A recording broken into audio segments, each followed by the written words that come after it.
Hello, everyone. My name is Aileen Chapex, and here with my colleague Karin Paez, we're going to talk to you about the perceptions of the students of the English language degree of the Higher Institute of Languages about the American, British, and Paraguayan accents of English. First, we would like to start with the reason why we decided to research this topic. And it's that there seems to be a general belief among English as a second language speakers that a native accent is desirable or what they aspire for, which leads to some speakers to view different accents as unattractive or to correlate them to a low English proficiency or low level of intelligence. Now, moving on to our research objectives, Kari is going to tell us more about this. Our general objective is to explore the perception bilingual university students of an English bachelor in Paraguay have of native and non-native English accents. Our first specific objective is to determine the causes that might lead to having certain perceptions towards native or non-native accents.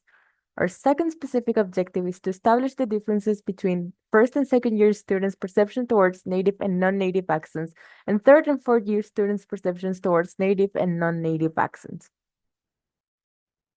Now, our hypothesis is that the participants of this study show preference towards native English accents over the Paraguayan English accent.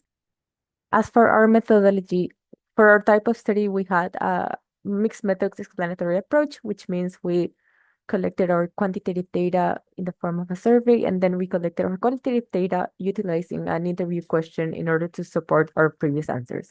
The participants are the ISL students of the English language degree, and all of their answers were anonymous so as to protect their identity.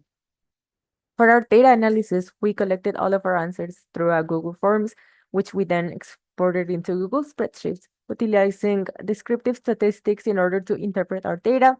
And then for our qualitative data, we interpreted following an inductive double coding system. Now, for our data collection, we crafted our instrument, and the participants were asked about how clear, harsh, easy to understand, correct, beautiful, attractive, and elegant the American, British, and Peruvian accents were.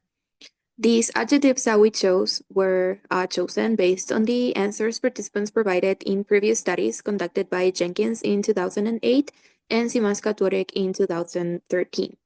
Students were asked to answer to these questions after having listened to an audio recording of a speaker of each of these accents.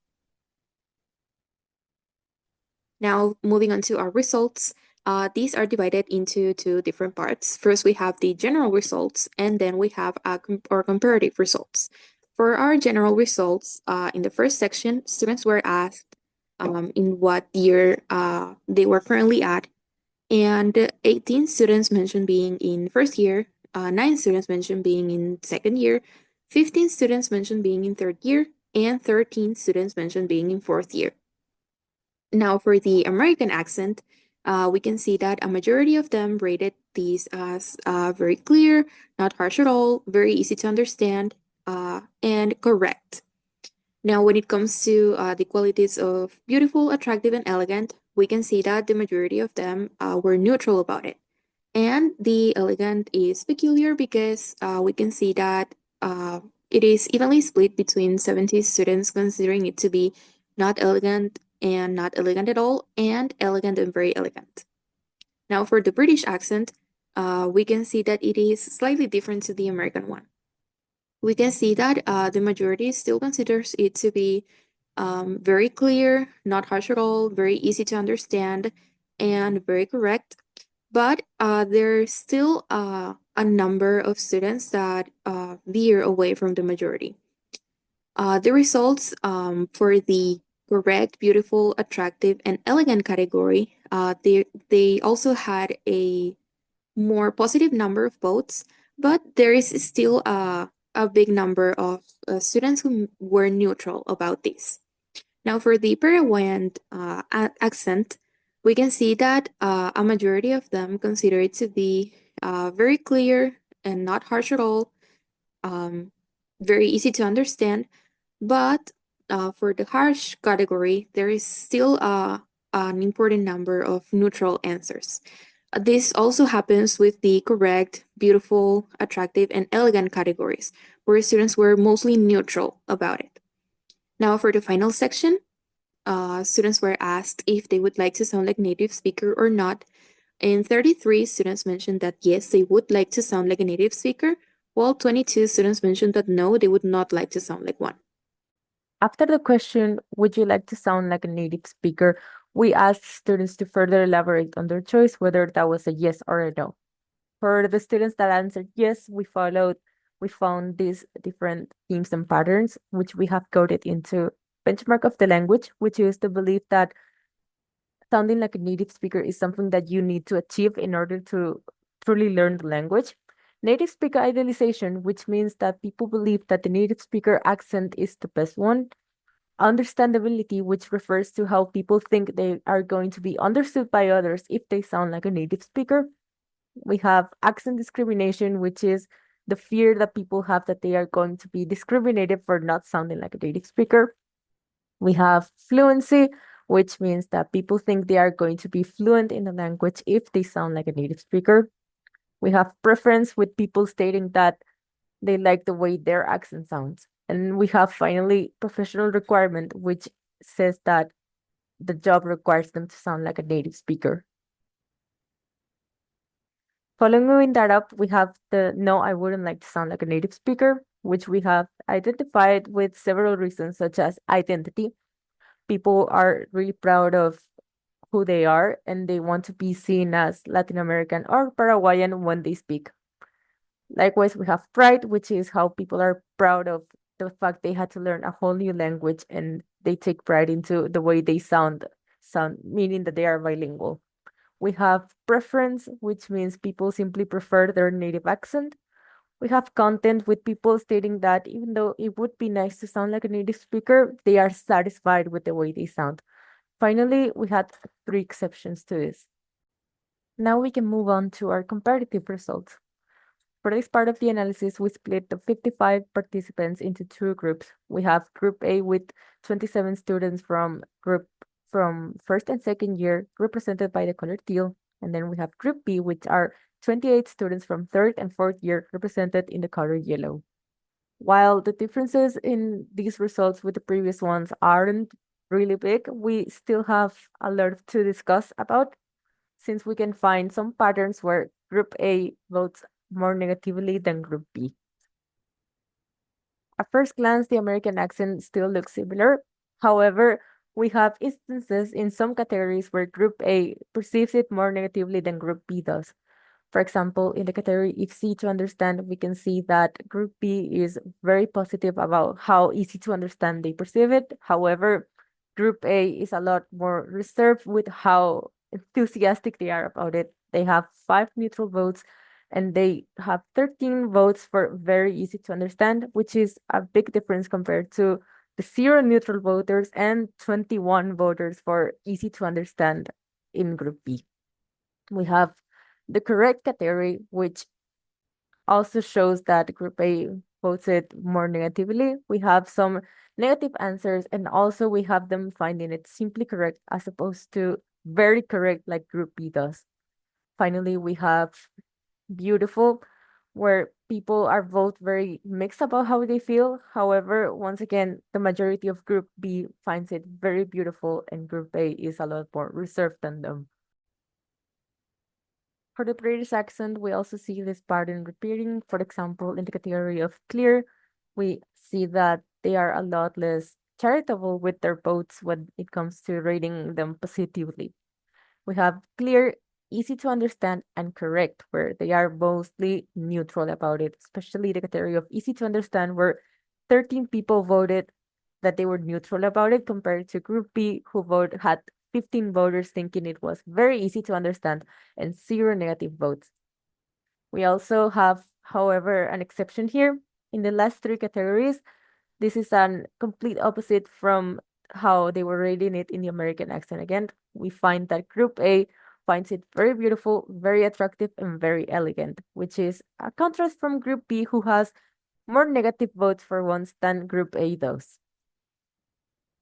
For the Paraguayan accent, we see that Group A finds it more negative than the other two. For example, we have the clear category where they have negative votes. We have the correct category where they are very neutral and also have incorrect votes as compared to group B, who are also still a lot more positive about it.